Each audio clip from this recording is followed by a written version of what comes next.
Marcos, capítulo 14, versículo 53. Então eles levaram Jesus à casa do sumo sacerdote e se reuniram todos os chefes dos sacerdotes, os anciãos e os doutores da lei. Pedro seguiu Jesus de longe, entrou no pátio da casa do sumo sacerdote, sentou-se junto com os guardas e se esquentava junto ao fogo. Ora, o chefe do sacerdote e todo o sinédrio procuravam contra Jesus alguma testemunha, a fim de condenar à morte, e nada encontraram. Contemplamos aqui que Jesus ele foi levado do Getsêmani para a casa do sumo sacerdote, com os anciões, com os príncipes, né? Pessoas importantes, que às vezes é chamado de príncipes. Anciões eram pessoas respeitadas. E nós contemplamos que, talvez você possa dizer assim, mas tudo estava programado para Jesus morrer, mas não é porque tudo estava programado que teria que ser de uma forma até ilegal. Eles levaram Jesus à casa do sumo sacerdote, né? E não era uma casa simples, era uma casa, né, belíssima, coisas caras na época. Era um homem que começou a ter prestígio fora daquilo que foi estabelecido por Deus até. Esses homens, os sacerdotes, os anciãos, escribas, homens, pessoas que estavam ali fazendo algo, né, que eles queriam. Você vê que o texto diz aí no versículo 55 de Marcos 14, e os principais sacerdotes e todo o conselho buscavam algum testemunho contra Jesus para o matar, e não achavam. Geralmente o sinédrio, quando ele se reunia para resolver algum problema, principalmente se fosse véspera de uma festa, né, eles esperavam, né? E eles se reuniram aqui às escuras, à noite, nem esperaram o dia amanhecer direito, e na realidade Jesus teria que ficar preso para aguardar o julgamento, até porque também já estava próximo do dia de sábado. E esses homens estão ali quebrando uma lei. Eles eram as pessoas que, né, criavam os costumes, porque as leis já existiam.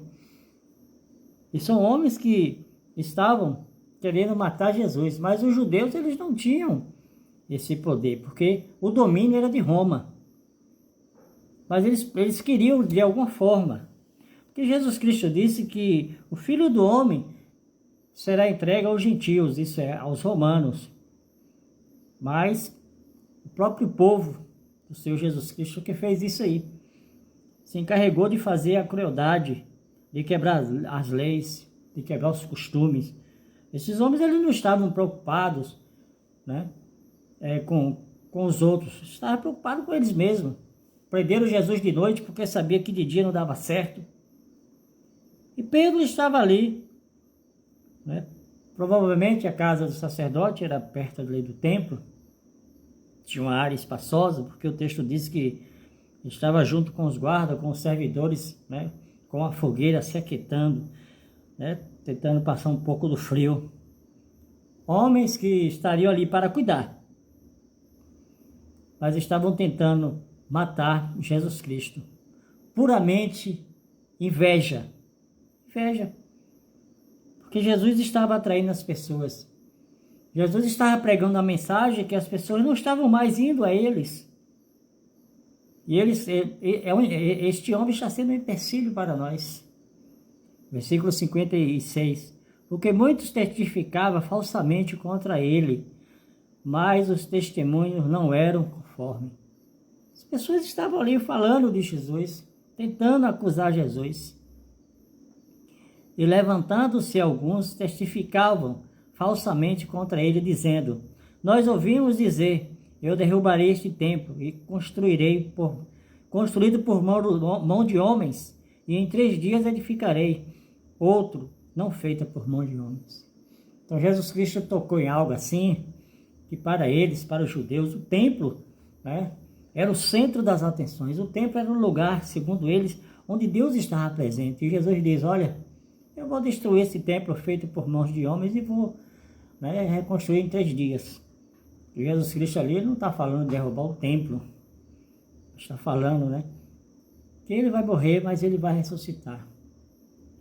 Que você possa entender que esses homens religiosos estavam ali fazendo algo errado e eram pessoas acima de qualquer suspeita, pessoas que falavam palavras que as outras queriam ouvir, mas a palavra que cada um de nós temos que estarmos ouvindo e atentando é que Jesus ele veio para nos dar vida. E esses homens que fizeram isso vão prestar conta com Deus. A Bíblia diz que você tem que seguir aquilo que Jesus ensinou. Ele diz em João: se alguém me ama, guardará as minhas palavras. Que você possa pensar muito bem.